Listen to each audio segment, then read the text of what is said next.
Well, this is it. The final game in this series of retrospectives on the Arkham games. We've gone through the highs and the lows of the series, but we're here. Batman Arkham Knight, a game in this series that upon release in June 2015, I wasn't crazy about. I didn't think it was a bad game, and to be honest, I don't even know what I felt was wrong with the game, as my memory is horrible. But before I started this series of retrospectives, I just looked at Arkham Knight and felt like it was a disappointment as a fan of the series. But these are the types of games I'm excited to go back to. Maybe I wasn't in the right mood for a certain game. Maybe the game was broken at launch and has since been fixed. Maybe the game actually wasn't that good. And Batman Arkham Knight has only strengthened this second chance mentality because I loved my time in Arkham Knight this time round. So today I'll be going over the main story and the improvements and changes to gameplay, then move on to the side content and finishing the video by going over the main DLC content. So sit back, relax, and let's talk about Batman Arkham Knight.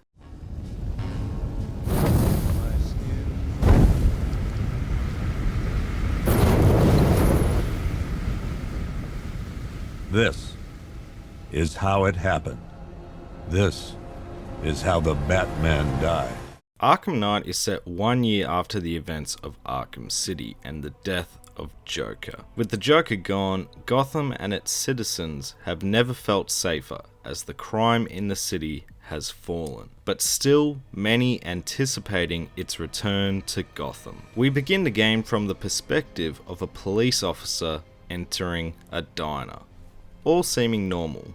A civilian approaches with a complaint about another patron and upon going over to suss it out, are attacked by a ghoulish looking creature, and after getting back up, find the rest of the diner has turned into these creatures and are beating each other to death, and ending the scene with the police officer we control seemingly dying. I assume the screen goes to black. It's revealed this scene was just a small showing of Scarecrow's new toxin and threatens to detonate a much higher amount that will affect all of Gotham tomorrow, creating a panic. The city now empty, the police massively outnumbered by criminals, and Batman left to stop Scarecrow. This setup and startup for the game was truly gripping, seeing the effects of the fear toxin from the perspective of someone who isn't Batman, and the drastic effects of just a small bag seeping out the toxin was just something that I felt was a smart decision and really worked. We've seen how the fear toxin affects even someone as strong and brave as Batman in previous entries, but to see why Batman must stop Scarecrow and showing us what would happen if we were to fail hooked me in from the beginning. As we begin playing the game, we find a police officer in trouble, and after saving him from the thugs, are almost ran over by a military vehicle before narrowly escaping, and then we are introduced to the Batmobile. Long awaited in this series, yet upon its realization in Arkham Knight, seems to be a you like it or you don't point of discussion. I really enjoyed driving around in the Batmobile. It feels fast, looks tough, and controls really well. Oh yeah, and it can be turned into a tank. And Batman can remotely control it to take out enemies from afar. Where I think many have an issue with the Batmobile is in terms of the side content, so I'll go over that more in that section of the video.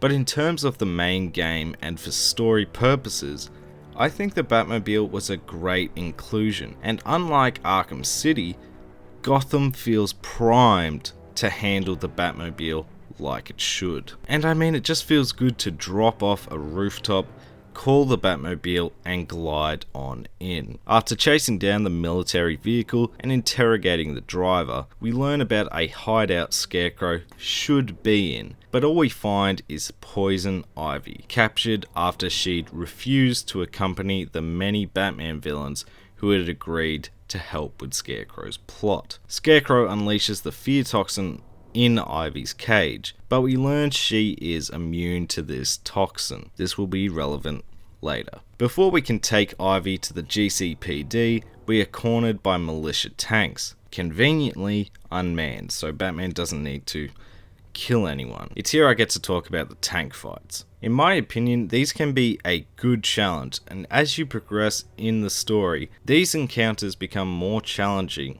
with a variety of tanks, helicopters, and missile launchers, and it feels good to use, especially when you mix in drone hacking, EMP blasts, and my favourite, a 10 missile barrage to decimate your foes. My issue with these encounters is their frequency. They happen a little bit too often, especially towards the later portions of the game, and whilst they never become boring or tedious due to the variety of enemies and the upgrades attached to the Batmobile and many ways to approach each encounter, I would have liked these encounters to feel just a little more special and less frequent. After taking out the militia, we take Poison Ivy back to GCPD, but I do want to touch on the evidence locker, as I think it's really cool. Cash has been keeping a collection of Batman and his villains with some memorabilia. It's just a little room, but it further strengthens that feeling of, well, just look at the journey we've been on so far, the villains we've faced and conquered. I do think it's interesting that Origins villains are also included, considering Rocksteady seemingly treats Origins as if it doesn't exist, calling Arkham Knight the completion of the Arkham trilogy, when really it is a quadrilogy. I know they didn't make Origins, but like Bethesda and Fallout New Vegas, they need to realize it is part of the series. But it is cool that even these villains are included in Cash's memorabilia regardless. We head to the clock tower to meet Oracle, and to help locate where Scarecrow is hiding the fear toxin. Head off to fix an antenna. I promise I won't bring stuff up like this if it wasn't related to gameplay. It's here we get the new and improved Batsuit. This suit is amazing because of what it adds and improves upon the Arkham gameplay loop. In terms of stealth, we now have a way to exploit the fear of our enemies with fear takedowns, which act as ways to deal with 3 enemies at once to start with and can later be upgraded to 5. And it feels great to group up enemies and take them out in one fatal swoop before retreating before more enemies arrive. Yes, surprisingly, these fear takedowns are pretty loud, so it does employ you to use it when the time is right, and can only be used once before needing to silently take down another enemy to regain the fear. It makes the stealth encounters, which for the most part are the same, and actually got me to come down from the gargoyles this time round and use the vents and floor grates, and I'm surprised it took this long into the Arkham series for Batman to actually be able to exploit the fear of the enemies he is facing. With this suit, we can also glide straight out of the Batmobile. We have an increase to the grapple boost, but the biggest improvement is the fast-paced nature of the combat in Arkham Knight. Whilst the Arkham series combat has always felt satisfying and quick to play, the good ones at least, Arkham Knight takes the combat and injects it with steroids. You zip around quicker, your counters to enemies' attacks now feel quick and powerful. You can use your environment more and take out enemies without building up your combo meter. And the combat is such a good time. I managed to hit a 105 hit combo. That is insane. Once we fix the antenna, we learn that Scarecrow's creating his fear toxin over at Ace Chemicals, which upon arriving see a massive militia force assembling. But all we know about the militia's leader is his name, the Arkham Knight.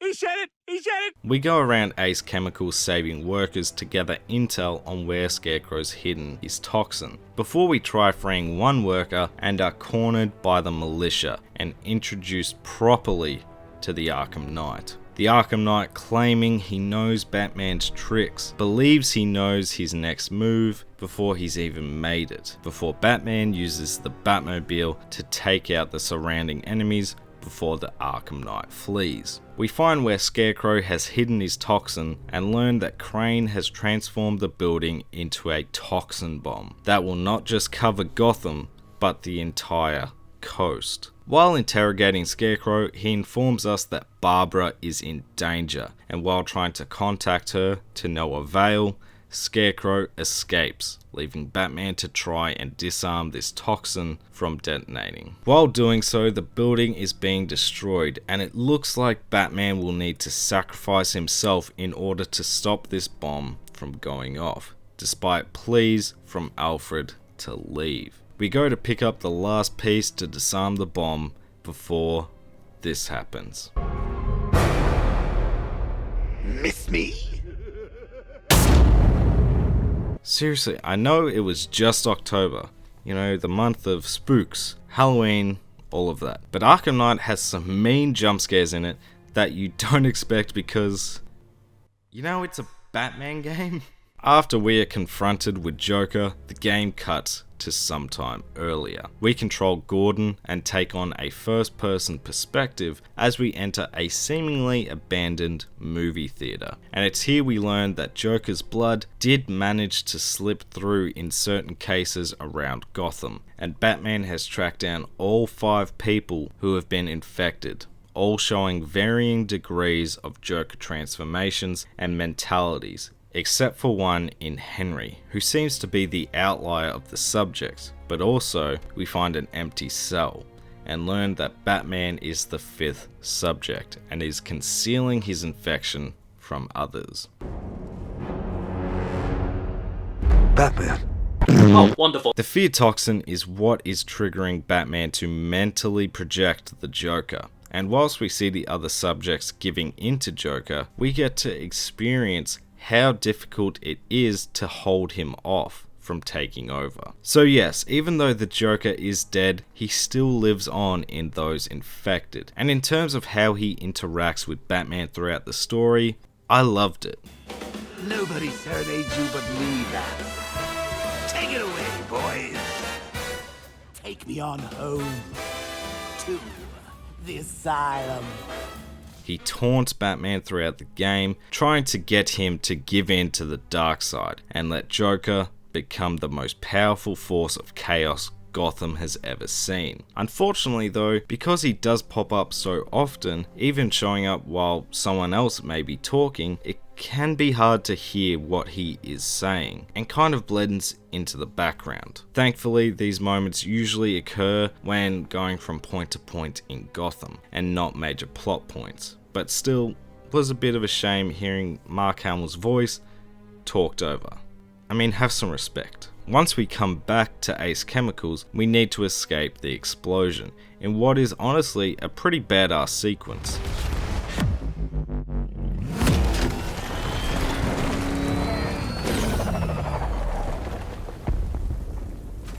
Batman heads back to the GCPD to inform Gordon that Barbara has been taken by Scarecrow, and head back to the clock tower, where we again have the Joker messing with Batman's mind and show us how he crippled Barbara, in yet another motive and act to show Batman to both enrage him and push that guilt on him further, that she shouldn't have still been in Gotham due to it not being safe, which is a really powerful moment. Gordon learns that Barbara has been working with Batman and blames him for Scarecrow capturing her, and leaves to find her without the help of Batman. Whilst trying to locate Oracle, Robin calls Batman to ask her whereabouts, as he hasn't heard from her in a while, but Batman lies to ensure he continues working on finding a cure for the Joker blood. After tracking the Arkham Knight's voice with the help of Lucius, the Arkham Knight ambushes Batman, and it's here we get a bit more dialogue between the two, as Arkham Knight shoots Batman in just the right spot, revealing even further that he is someone who knows how Batman thinks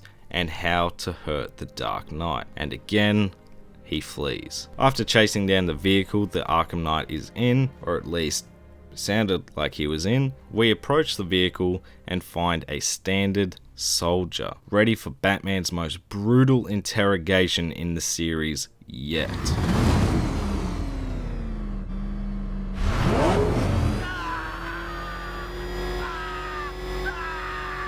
Can I just say I love this? Which sounds really strange, but it's because of its brutality. Usually Batman will break bones or knock out his foes, but interrogating the Arkham Knight's mercenaries is less straightforward, so what would be more terrifying than having a car about to crush your skull if you don't talk? And it feels like in this story, Batman doesn't have time for his foes' shit. Now, throughout the main story, the game will essentially make you perform the first mission of a side content objective. Earlier we learned Riddler had captured Catwoman, and now with the information we learned from the mercenary, we have to destroy a gun shipment of Penguin. I bring this up now because another new addition to Arkham Knight is having a partner alongside the Dark Knight, like for instance Nightwing. And these moments are a lot of fun. It makes combat encounters much easier as you build up team takedowns pretty quickly,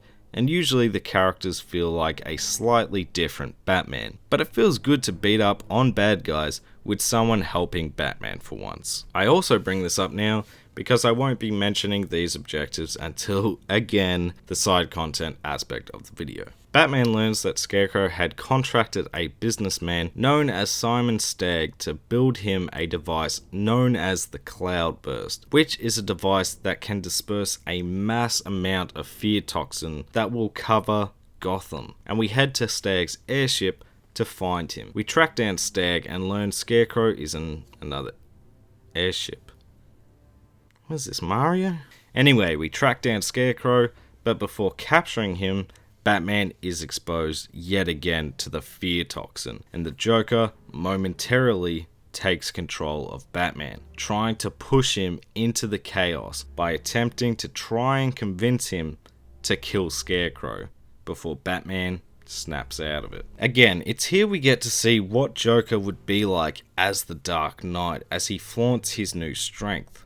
Scarecrow escapes as the Arkham Knight takes him and the Cloudburst from the airship. As Batman recovers, Scarecrow broadcasts Oracle's location. But as Batman arrives, she's exposed to the fear toxin and in a state of fear ends up committing suicide. And this is a moment that does truly hurt Bruce as we see Gotham's symbol of hope crumble. Believing he is the reason she was still in the city, he is the reason she was targeted, and it feels bleak as the music accompanying this scene carries it right to your feels. After picking himself back up, Batman realizes that Poison Ivy was immune to Scarecrow's toxins and seeks her help. Before they can leave the GCPD, we are introduced to a true challenge for the Batmobile with a new tank. A tank that, if it spots the Batmobile, will two-shot it, and a tank that can only be targeted by locking on and hitting its weak point. Now, the first encounter isn't too challenging, but throughout the rest of the game, when they add more and more, these encounters become really tense and a good time, honestly. It does a good job of mixing things up in terms of the tank combat, and they are never seen with other tanks, so they don't become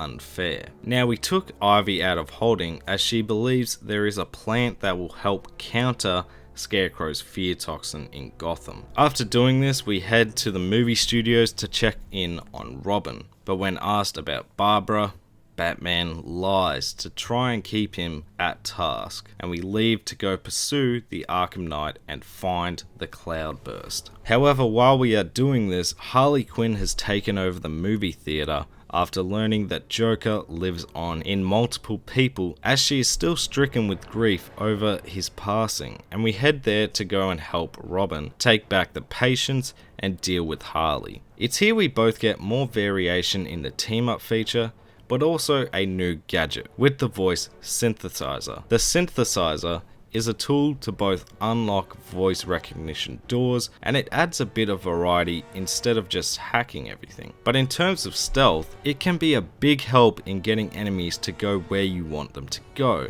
but it's not overpowered and has limited users. I really enjoyed this addition. Teaming up with Robin for the most part is swapping between him and Batman in both the stealth and combat encounters here. But the Serenade section, you need to avoid detection with Robin and disarm bombs around the arena, and again, acts as a good break from the regular gameplay loop, and it's appreciated. It's also here we see Joker further taunting us with flashbacks to him torturing and killing Jason Todd, but I'm sure this has no relevance. As we capture the escaped Joker infected and Harley Quinn and ready them to be put back in their cells, we discover them all dead. Well, except for Harley. All killed by Henry as he finally shows Joker has taken over and believes himself to be the perfect Joker until Henry aggravates Batman enough to show signs of Joker within himself, and Henry, realizing that Batman is in fact the perfect Joker, and kills himself. Robin, now scared about Bruce and his Joker blood, attempts to lock him away before Batman throws Robin in a cell, so he can continue his mission to stop Scarecrow. We finally track down the Cloudburst, only to have the Arkham Knight activate it and cause Gotham to be engulfed in Scarecrow's fear toxin. And it looks incredible from the rooftops and down below, where Batman needs to go to destroy the Cloudburst, which as a boss encounter is actually pretty challenging and again a good time, as the exposure to the extreme amount of fear toxin is slowly strengthening Joker's grip on the Dark Knight. After destroying the Cloudburst, Batman returns to Ivy to seek her help clearing the city of toxin, which she does, but at the cost to her life, and dies. A noble final act for one of Batman's iconic villains. That was something I did not expect. Batman pursues the Arkham Knight to a construction site to rescue Gordon, and yet again we have another vehicle boss fight with the Arkham Knight, as he reveals, well, basically he's Now, whilst this encounter isn't too challenging, it is a lot of fun to lure the Arkham Knight into traps, and it can be really intense. We finally find Gordon, only to have the Arkham Knight reveal himself to be Jason Todd. That's crazy. Okay, originally when this game came out, all the anticipation and Rocksteady saying it won't be who you think, blah blah blah, only to have this reveal and have the Arkham Knight be exactly who I thought it would be. Yeah, it soured my experience initially. However, if we take this encounter and reveal as less of a big twist and just a way of progressing the story and having an iconic character appear in the Arkham series, it is actually pretty awesome. When the Arkham Knight corners Batman and tells him to turn around, you can hear the resentment in Jason's voice. And just as a character, the Red Hood is one of my favorites in the Batman universe, because he is so like Batman, yet has his own moral code from his own torments. Unfortunately, the final encounter we have with him is a stealth section with 3 parts, so it is more about clearing the area and then taking out Jason than a one-on-one fight, which is a shame. After Jason flees, we rescue Gordon and he leads us to Scarecrow, where he double crosses us as we find out Barbara is still alive, and what Batman saw was the effects of the fear toxins on himself. Which, I'll admit, this is a good twist, and actually something that my memory did not serve me well on, as, well, I forgot this happened. Gordon shoots Batman, but then is held down to watch as Scarecrow pushes Barbara off the building, but is saved by Batman, and we return her to the GCPD so she can help Batman finish Scarecrow and get her dad back. The remaining militia attempt to destroy the GCPD as Batman takes them all out in a pretty tough tank section, but this was all a distraction so Scarecrow could kidnap Robin, who was defenseless as Batman had trapped him in the cell. Batman is forced to turn himself into Scarecrow in return for the safety of Robin and Gordon. Batman is taken to the ruins of Arkham Asylum, and Scarecrow reveals to the world that Batman is Bruce Wayne, and begins to repeatedly inject Batman with the fear toxins in hopes of breaking him in front of the public. Now it's here we get to experience what the Joker would do with the strength and power of Batman, as we take out some of Batman's iconic villains in what is honestly a pretty badass section, as we walk out and see Gotham in ruins. And it does give you an inkling that maybe all this mayhem is actually real. And when we come back to reality, it is Joker Scarecrow is talking to and threatening, which alarms him, forcing him to use more toxin, and leads us into a first-person perspective section where we play as the Joker and learn what he is truly afraid of. Joker doesn't want to be forgotten or replaced. Batman is laying the foundation and exposing Joker to his fears as he manipulates the environment and finally locking him away, symbolizing Batman forgetting Joker and putting him in the furthest part of his mind, finally freeing him of the Clown Prince. Batman comes to, the fear toxin no longer working on the Dark Knight, as the Red Hood saves Batman so he can finally put an end to the Scarecrow's night as he injects him with his own toxins. But Bruce, with his identity revealed, can no longer continue being the Batman. The end of an era. It's all over. Now there is more story with the Nightfall Protocol, but you have to get into the side content first to unlock it. But in terms of the main game of Arkham Knight, this game's improvements to the Arkham formula, the story of Joker and Batman, Batman and his allies, Batman and Jason, it all just feels like the right conclusion to this series. Some may not like that this entry doesn't really focus on a certain villain, but I feel the stories told here did begin and end really well.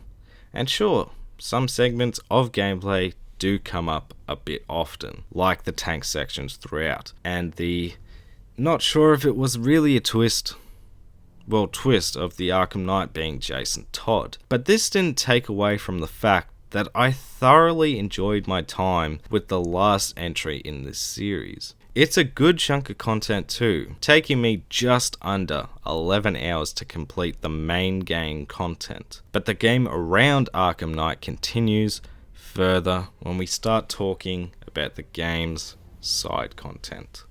Are you okay? Perfect. What little girl doesn't dream of being bait for her strapping Dark Knight?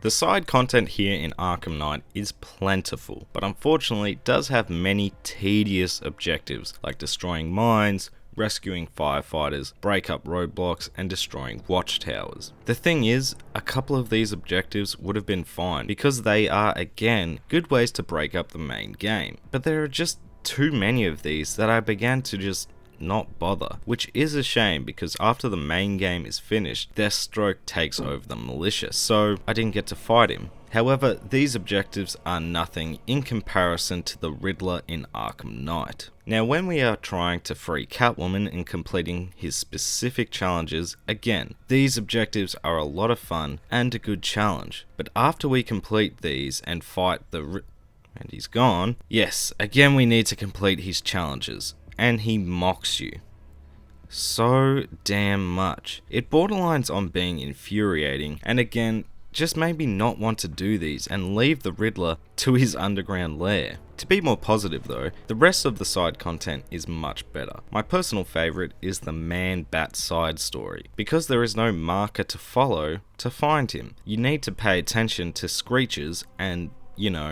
the other flying person in the sky, and his story is a sad one as he transforms into this monster, killing his wife in the process. I really enjoyed it. We have Azrael make his return also, this time around to try and prove to Batman he would make a worthy successor after Batman is gone. And his story and backstory is really interesting, and his objectives are a good challenge, completing tasks without getting hit. Two-Face has his goons robbing banks, and while these seem just like regular stealth encounters, the addition of a time limit and having the alarm going off, it adds a bit more of a change to the mix, as you can be more careless with taking out enemies, and it feels satisfying. We also come across another serial killer known as Pig, and he reminds me a lot of the Doctor from BioShock, and he is really insane. I spent around 7 or so hours completing these objectives, and it all leads to the Nightfall Protocol, in which Bruce leaves the Batman behind, his identity, his power, is now over. No one close to him can possibly be safe now, and the Nightfall Protocol leads to the Wayne Manor being destroyed, and Bruce seemingly dying in the explosion. Not likely though, obviously. And it seems a fitting end to the Arkham series to have Batman finished. The villains are locked away, the city ready for a new hero when the time arises. I love this ending, but this is not the end of the Arkham Knight journey. So let's talk about the game's abundance of DLC content. What was that?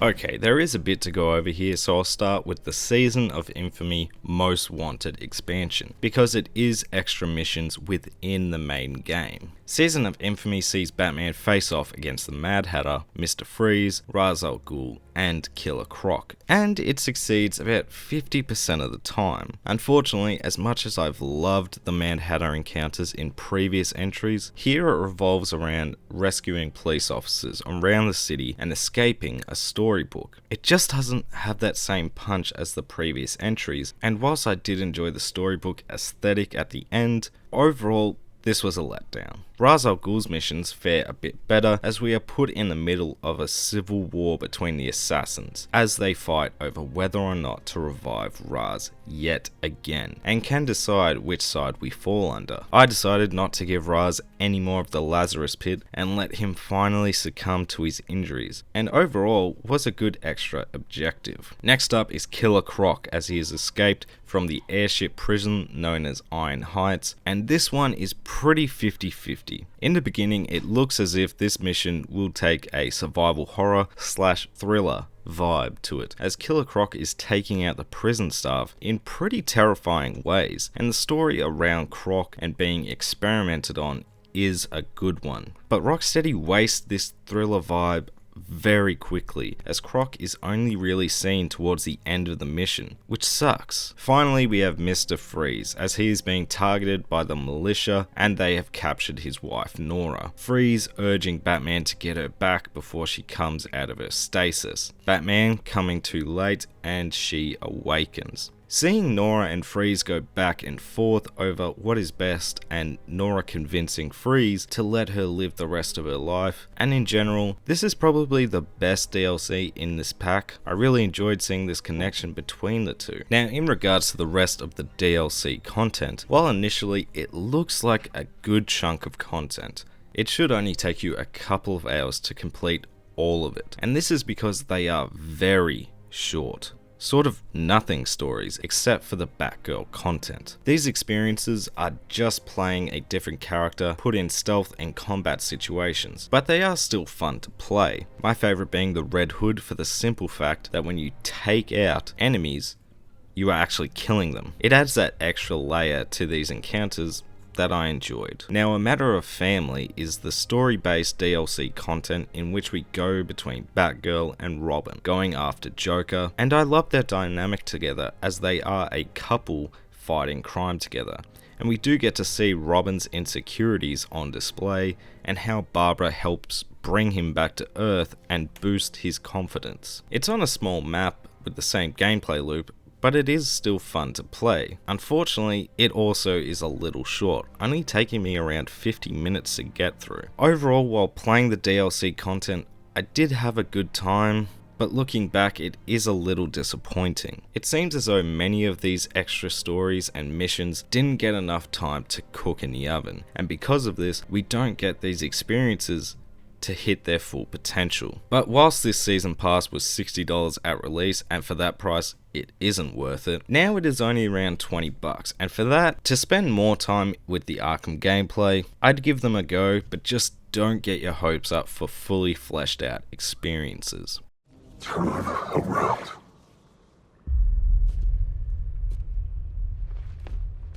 Who are you?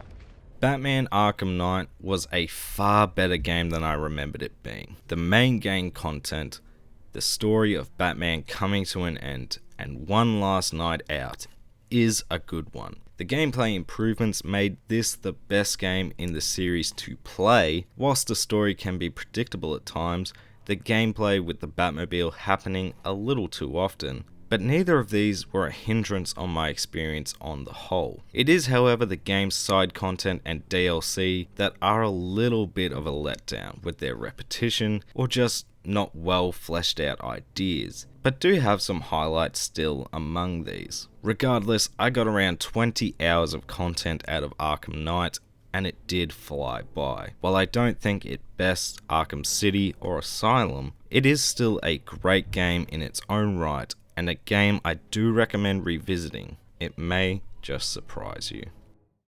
Thank you guys for watching this monstrosity of a video. I did warn you at the end of my Blackgate video. If you enjoyed this video though, don't forget to leave it a like, comment below your thoughts on the Arkham series and what is your personal favourite. Subscribe if you're new, I make videos regularly, and since we are finished going over the Arkham series now, you have to wait and see what's up next. If you want the best way to stay up to date with the channel, don't forget to follow me on Instagram and Twitter at MayorHairBear for gaming pickups, gaming opinions, and updates on videos coming up. But seriously, this has gone on for a stupid amount of time. Bye.